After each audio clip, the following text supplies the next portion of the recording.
My blissful gorgeous self, this is the third discourse on the fourth canto of SriMad Bhagavatam.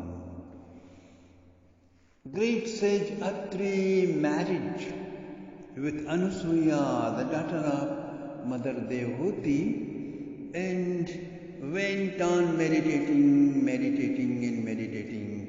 Sharanam tam prapaddeham ya eva jagadishvara prajamatma samam mahyam prayachat iti chintayan. I resort to the Lord of the universe. May He bless me with son like Himself. And then meditation continued, and three of them appeared before him, Brahma, Vishnu and Shiva. And then sage Atri and Anusuya spoke to them, "O divine sire, how come all three of you have brought the basket full of your presents? Please be seated here. When I called you for just one, how you came? Three of you." And all the three of them began to look at each other. Eko mayaya Bhagavan vibudha pradhana. Hearing Atri's words, the three divinities looked at each other and laughed wholeheartedly, humorously, and said, "Yatha kritaste sankalpo bhavyam tenaiva nanyatha satsankalpasya te brahman yadvai dhyayati te vayam." O sage Atri, as you willed precisely, so it must happen and not otherwise. We three represented the absolute truth, okay, on which you contemplated. We offer you three great sons, okay? Be pleased. And they were very happy. And after that, Atri and Suya gave birth to three great sons. One became the king of lunar planet, and another one became great enlightened sage Dattatreya, and the third became very ferocious sage Durvasa. Okay, and the three were born. So my dear friends, the sage later on settled in course of time went to Italy, which became famous on his name as Etruria, okay? And the civilization he founded became famous as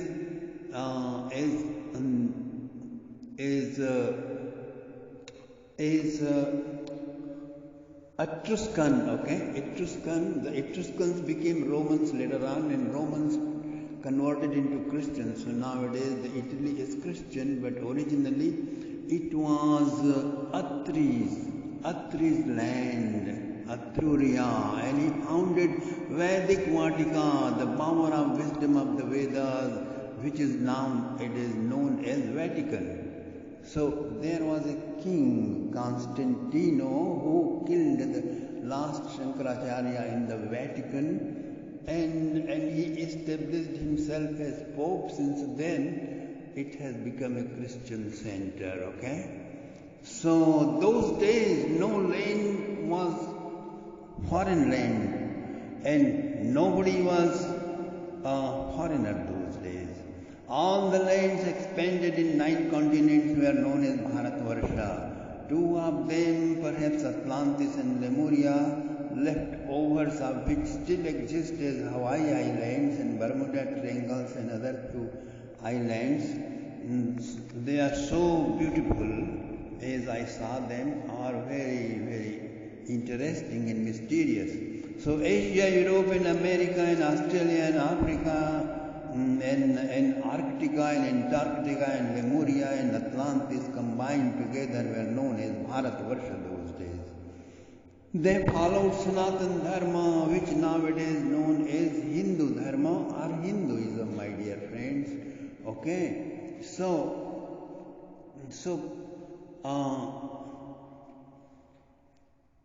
third son of Brahmaji, okay, was sage Angira.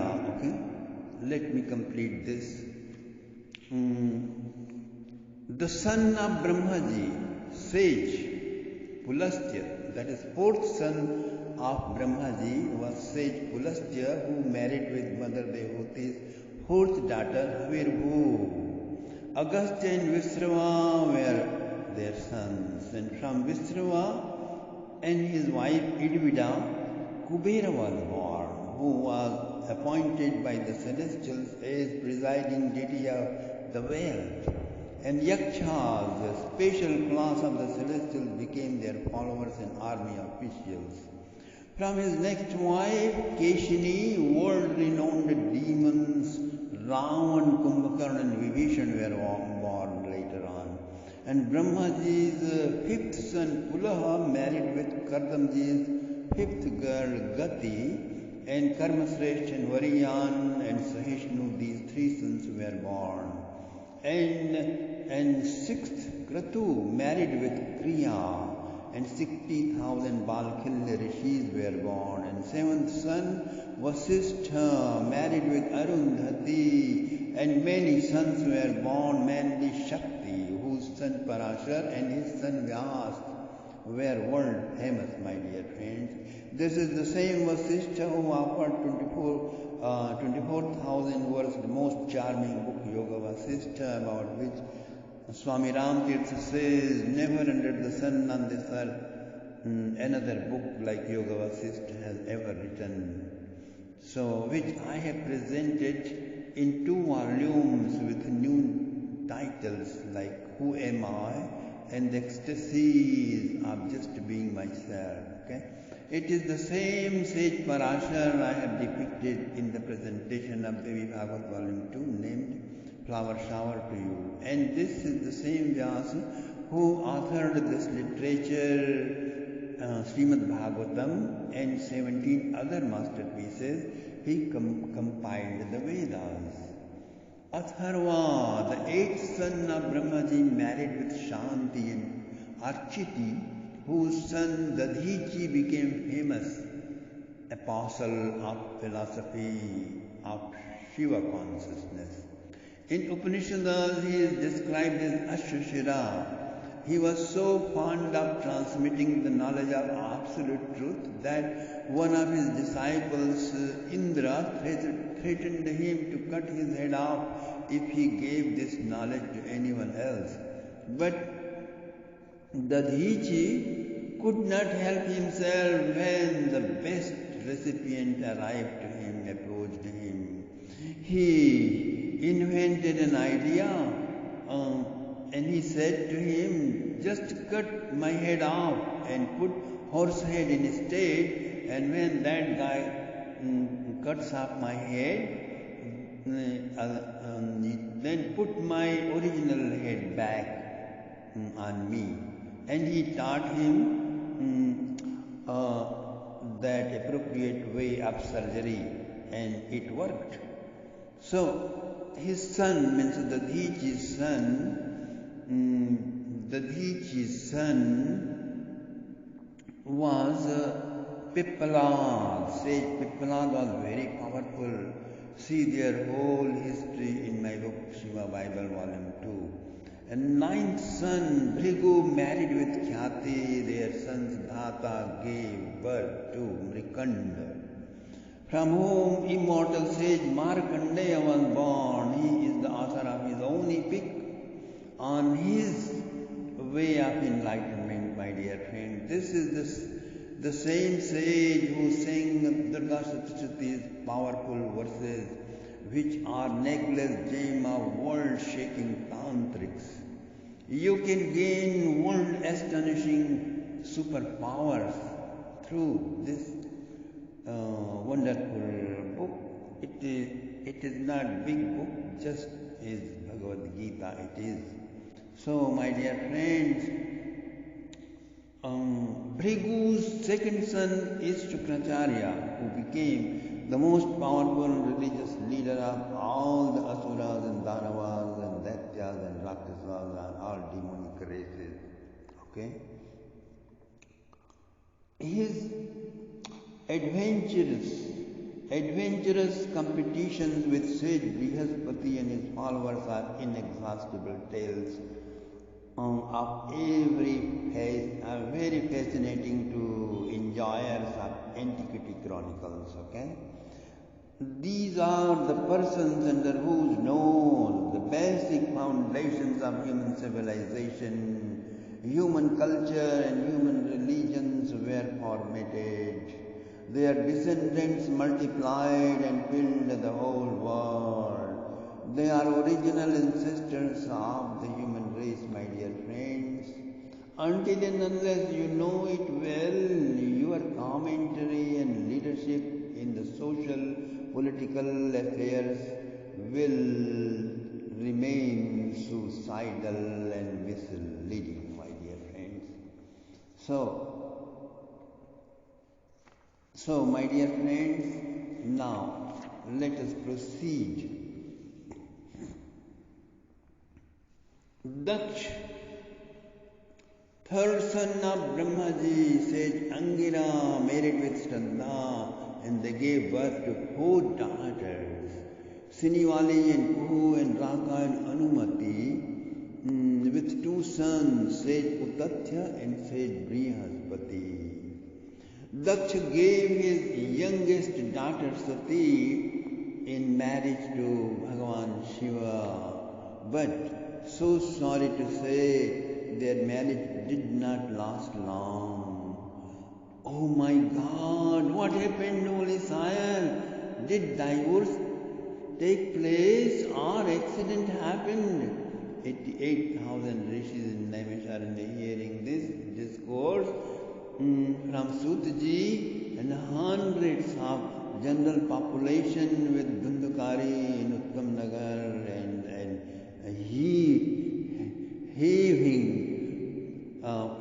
hearing from Gokarnaji and thousands of sages with King Parikshit, hearing it in Shuktal, in the Venkavoli river Ganga, and Shukdevji, from Shukdevji, and in Anandagad Haridwar, listening from Sanat Kumar, sage Naradji with Bhakti Gyan Vairagya, and thousands of celestials and astral yogis were all startled up and they questioned.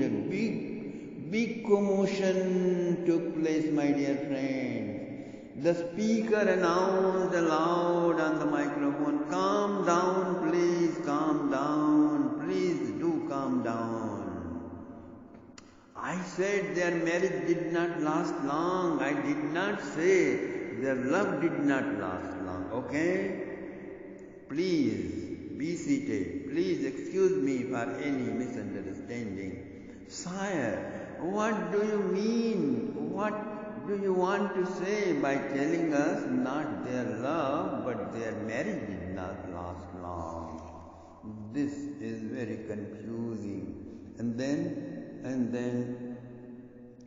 the speaker said, once upon a time, all the dignitaries from all celestial planets assembled around Shiva and Brahmaji in a yajna ceremony.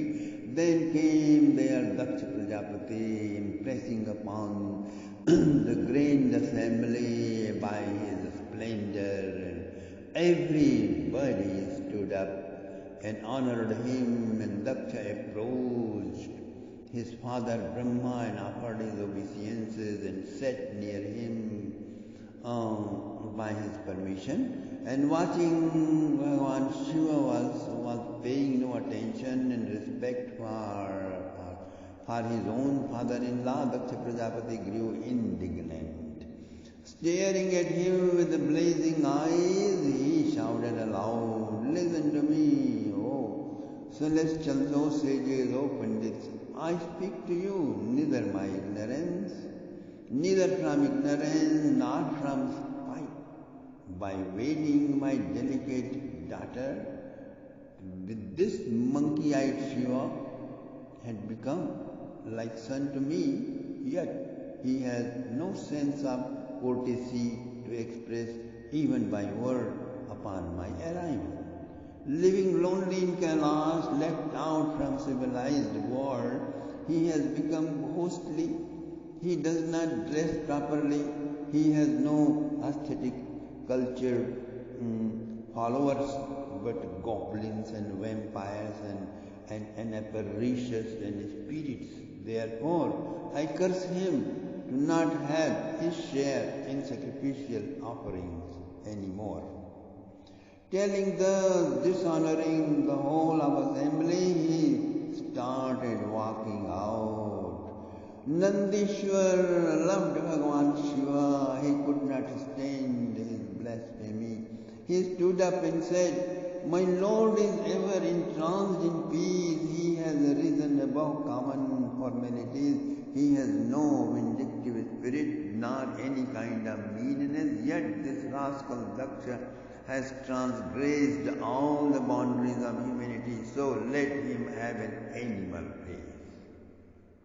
Oh, this brute is so obsessed by spite and misunderstanding, yet he believes na jnana na chamatsaram. His curse is just